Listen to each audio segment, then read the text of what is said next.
The courtroom was silent, the rain tapping against the windows, when a small girl stood up, her voice trembling, yet fierce.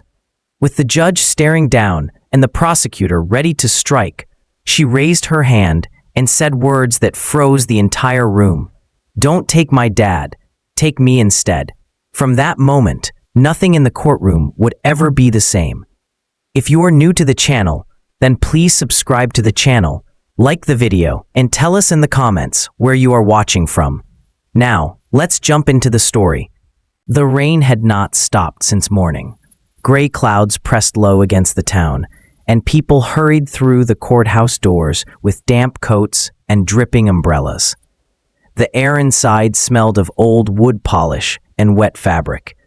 It was the kind of smell that told you the building had seen too many long days and too many heavy stories. Inside courtroom 3, the sound of the gavel echoed sharply. Judge Mercer, a tall man with lines carved deep across his face, called the room to order. He had the look of someone who carried more than rules in his chest. The fluorescent lights hummed above, their steady buzz filling the pauses between words. A clock ticked in the corner, each second like a knuckle tapping against a locked door. At the defense table stood Daniel Rivera. His wrists were cuffed, his shoulders slightly bent, as if the weight of his life pressed him forward. The orange shirt of the county jail looked too bright against his tired skin. He had worked in factories most of his life, his hands thick with calluses, but in this room he seemed smaller, a man cornered by both walls and silence. Beside him sat Miss Collins, the public defender. She looked hardly older than a college student, her shoes pinching at the edges, her files stacked too high. She leaned close to whisper, "Let me talk," but Daniel's eyes stayed fixed on the table. Across the aisle, the prosecutor flipped through papers with the ease of a man who had never worried about bus fare or late rent. His voice, when he spoke, carried the steady rhythm of certainty.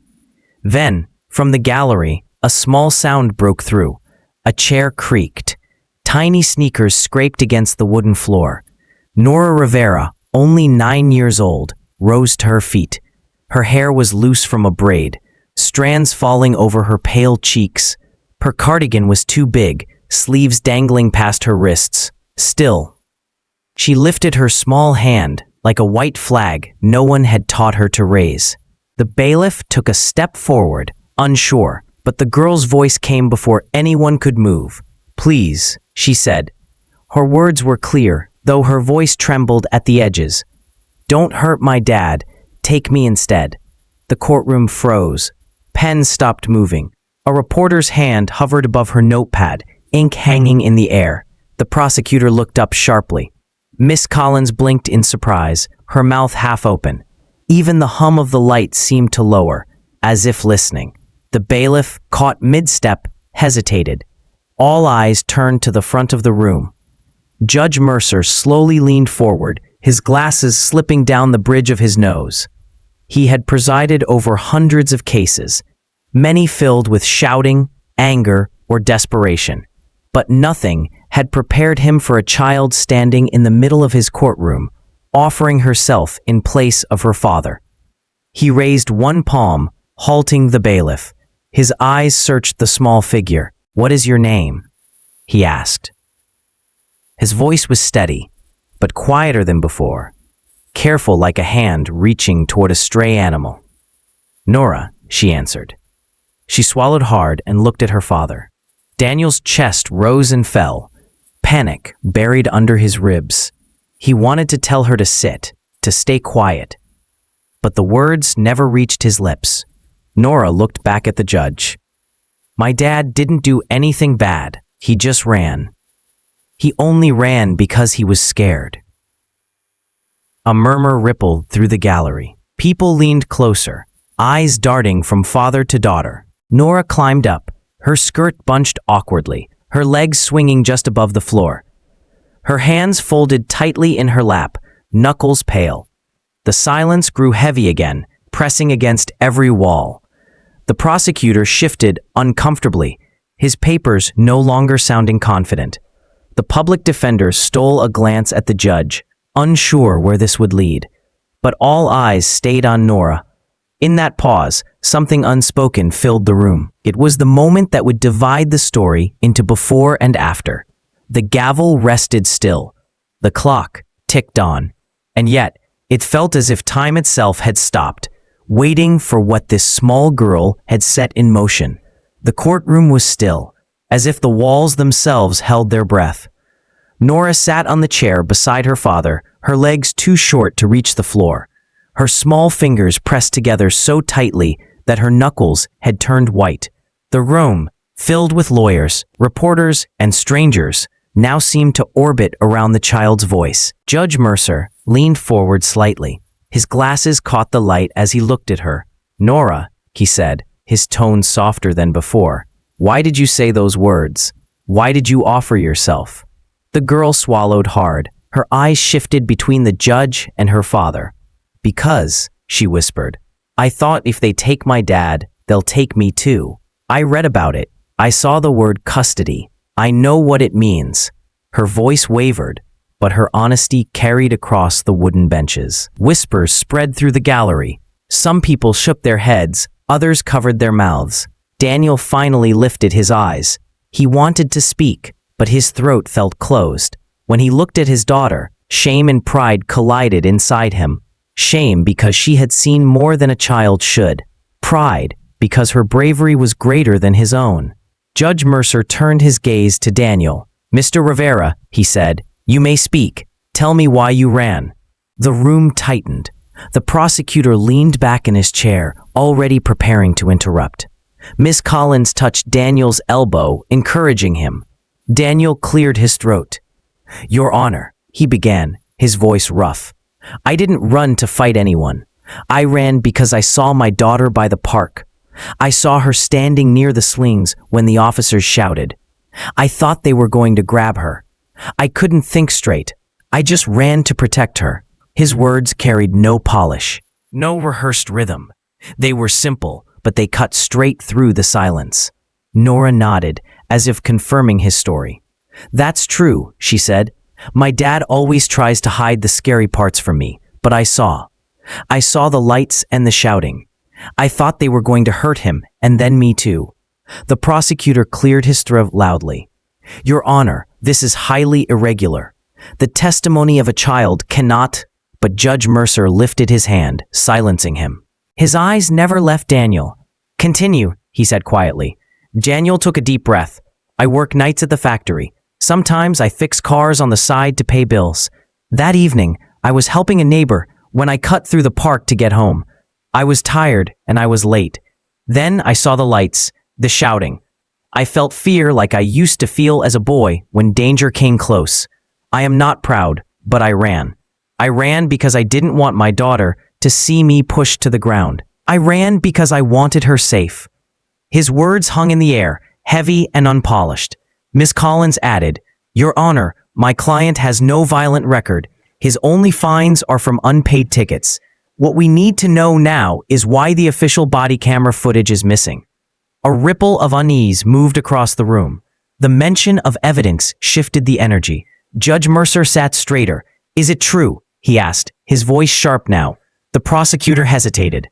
There was an issue with the file, Your Honor." The footage from the park was corrupted. "Corrupted?" the judge repeated. His voice cut through the air like a blade. "Yet we are asked to decide this man's future without seeing what truly happened?" Miss Collins spoke again, her voice steadier than before.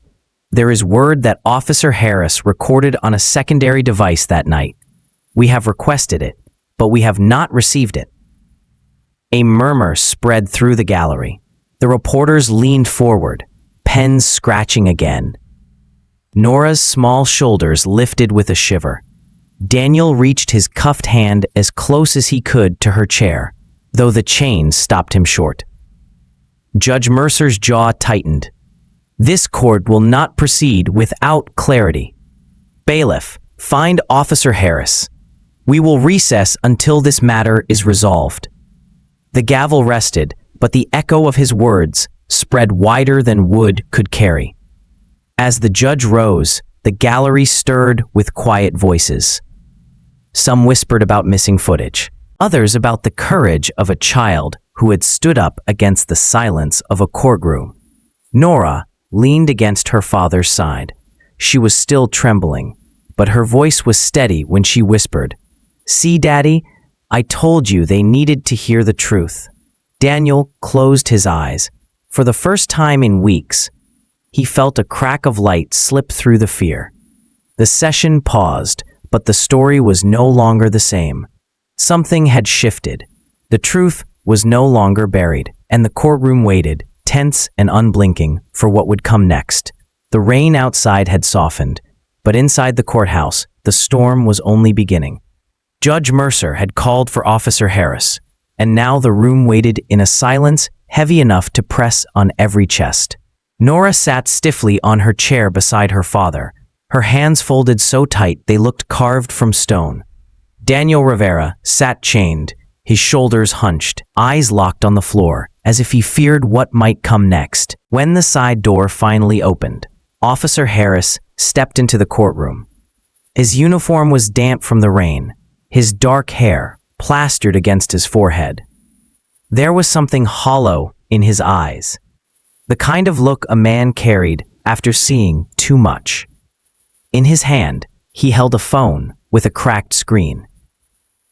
"Your Honor," he said, voice low, "this isn't official evidence, but it is what happened." All movement stopped. The reporters lifted their pens. The prosecutor straightened in his seat, lips tightening. Ms. Collins, the public defender, leaned forward with sharp focus. Judge Mercer gestured. "Show us." Officer Harris walked slowly to the bench, then connected his phone to the monitor. The screen flickered, grainy lines of color filling the room. People leaned forward as the shaky recording began. The video showed the park at night. Grass glowed too bright at the bottom of the frame, and shadows crossed quickly in and out. Voices rose in the distance. Then the image caught a man, Daniel, running into view, his arms lifted high, palms open, as if begging to be heard. His voice cut through the recording, rough but clear. "My daughter, please, my daughter." Gasps whispered across the gallery. The camera tilted as more figures appeared. Officers shouted commands, their flashlights slicing through the dark. Then, just at the edge of the frame, a smaller figure darted in. It was Nora, her hair loose, her sneakers slipping in the wet grass. Arms outstretched as she ran toward her father. Daniel reached her in a single stride. His hand caught her shoulder gently, pulling her behind him, shielding her with his body. The recording froze there for a moment, a single frame that told the whole story. Officer Harris paused the video, rubbing his forehead. "I told the others to calm down," he said softly. He wasn't a threat. He was protecting his child. But paperwork moves the way it moves. Sometimes the truth doesn't make it into the file. The silence that followed was deep, a silence full of shame and revelation. The prosecutor cleared his throat, but his words stuck. His argument about resisting arrest crumbled before the image still glowing on the screen. Miss Collins looked at the judge. "Your Honor, the evidence speaks louder than any of us." Judge Mercer leaned back slowly, his fingers pressed against the wooden bench. His eyes shifted to Daniel, then to Nora, then to the seal carved above his head. He removed his glasses, polished them with a folded handkerchief, and set them back on his nose. When he spoke, his voice carried through the room like steady rain after thunder. "Nora," he said gently, "look at me." The girl raised her eyes, wide and uncertain. "No one is taking you," the judge said. "Not today, not from my courtroom." Her lips trembled, but she nodded, holding back tears with the stubbornness of someone far older in her years. Daniel bent his head, fighting against the tide of emotion that pressed against his chest. He had been told his whole life not to show weakness, not to cry in front of strangers.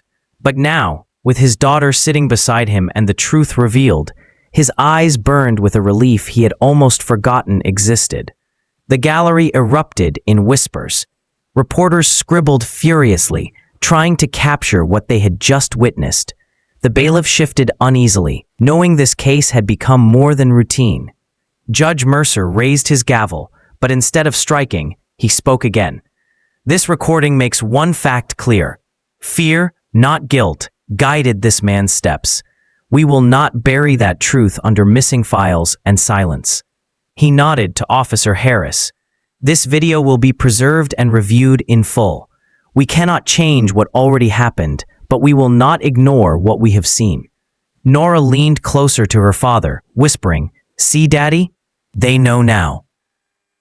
Daniel closed his eyes, breathing deeply. For the first time in weeks, the weight pressing on his chest began to lift. The judge finally set the gavel down, though gently this time, the sound more like a promise than a punishment. The courtroom was no longer the same. Everything had shifted. The truth had broken through. And what came next would decide not only Daniel's fate, but also the meaning of justice inside those four walls. The courtroom was silent after the video stopped playing. No one moved. No one even breathed loudly. The image of Daniel shielding his daughter lingered like a shadow on every wall. Truth had been revealed.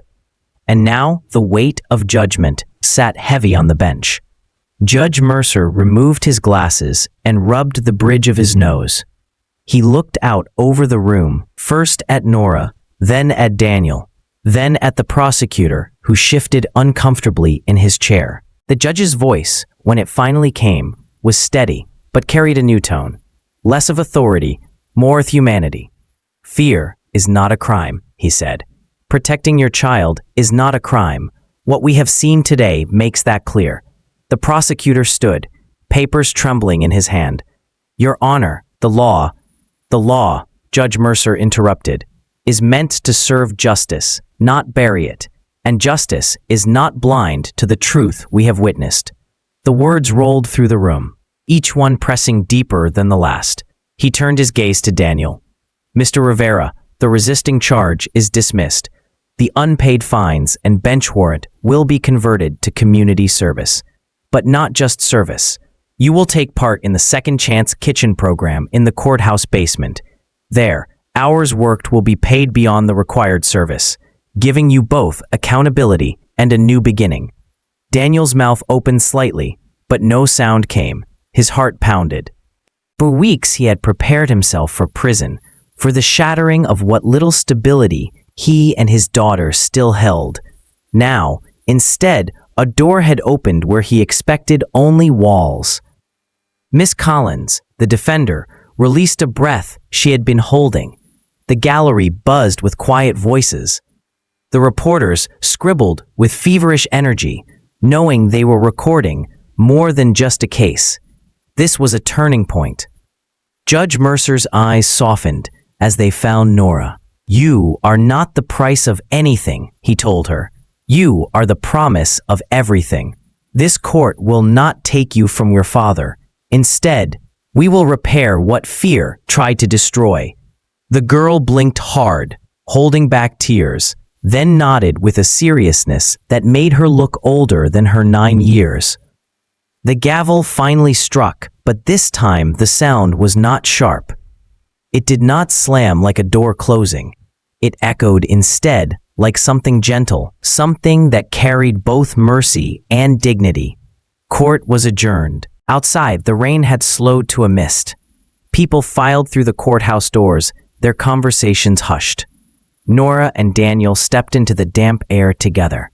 An older woman paused beside them, touched Nora's shoulder, and slipped a peppermint into her palm. "You mattered today," she whispered, before walking on. Downstairs in the courthouse kitchen, the smell of bread and onions filled the air. Men and women in aprons worked along wide counters, chopping, stirring, and cleaning. A cook with roses tattooed on his forearms grinned as he handed Daniel a worn apron. "Second chance," he said. "We mean it here. Daniel tied the strings around his waist, the fabric frayed, but strong. Nora climbed onto a stool nearby, her sneakers swinging as she watched her father learn to chop vegetables the safe way, his hands moving more carefully than they ever had in the factory. As he worked, a strange quiet settled in his chest. It was not the silence of fear, but the calm of beginning again. For the first time in years, the ticking clock inside him no longer felt like a countdown. It felt like time given back. Later that evening, they left the courthouse together. The city lights shimmered in the mist, glowing like hundreds of lanterns. Judge Mercer passed by alone, his coat collar turned up against the chill. He paused when he saw them. "Nora," he called softly. She looked up at him. "Do you like hot chocolate?" he asked. She smiled for the first time that day. "Very much." The judge nodded. "My daughter used to make it with a pinch of salt. I never learned to drink it any other way. Tonight, you reminded me why." Nora's eyes shone. Daniel placed his hand gently on her shoulder, holding her close. On the bus ride home, Nora leaned against her father, peppermint still sweet on her tongue. She closed her eyes, the memory of the gavel echoing in her ears, not as punishment, but as mercy that had turned into hope. Daniel watched the city blur past the windows, golden lights melting in the rain. For the first time in years, he believed that fear could be unlearned, that dignity could be returned, and that kindness, when it listens, could truly change everything it touched. Their story did not end with celebration or parades. It ended with washed hands, an apron tied tight, and a promise kept that second chances are real, and that love, when protected, becomes the strongest truth in any room. And so, in a courtroom where fear once ruled, mercy spoke louder. A father kept his daughter, a judge chose compassion, and hope found its place again. Remember, every act of kindness can change a life.